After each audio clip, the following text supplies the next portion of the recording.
As a trader and investor, you may have heard the term black swan. My guest today is Vinny Catalano to talk about what that means and why we may have another one coming soon. So Vinny, I guess we should start out with what is a black swan event? Well, a black swan is one of these mathematical anomalies that is only supposed to happen once in a century.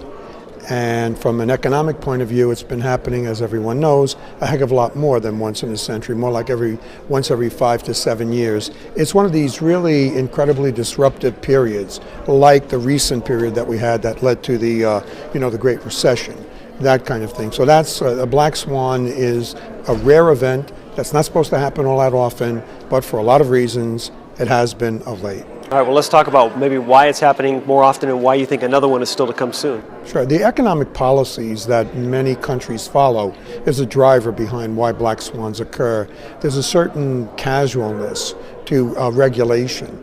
And not that you want to have over-regulation, but when you have severe under-regulation, then you open the door for the potential of things getting overdone in one direction or another. And when that happens, then you have the conditions ripe for a black swan, and that's what we've had over the last several decades. It's been one after another every so many years. All right, so I guess by its very nature, a black swan is unpredictable, but is there a way to kind of see these things coming and profit from them? Yeah, there is a way, and the thing to do is to understand what's happening from a global macroeconomic point of view, which is not an easy thing to do.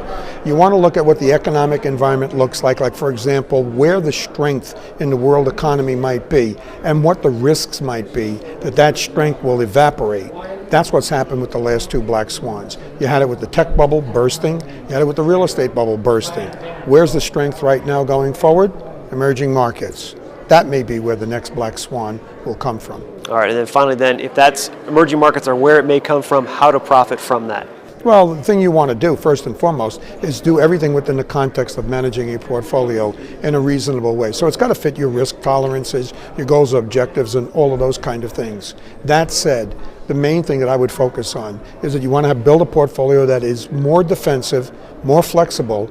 Kind of to use the metaphor, if you're in a room full of investors, be pretty close to the door. So that this way, if you do have a period where things kind of really go bad in a short period of time, then get out of that building, get out of that room as quickly as possible. That's kind of the general strategy that you'd want to think about. All right, and if it's an emerging markets area that I should be watching, should I be looking at a short ETF of emerging markets, or what should I be doing? I'm not sure that I would play that to that extent. That's not a bad thing if you're aggressive.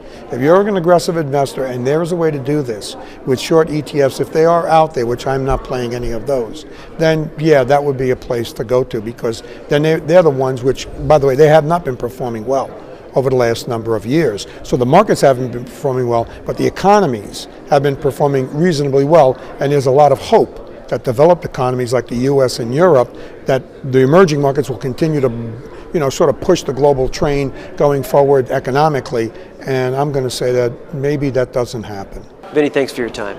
My pleasure. You're watching the MoneyShow.com video network.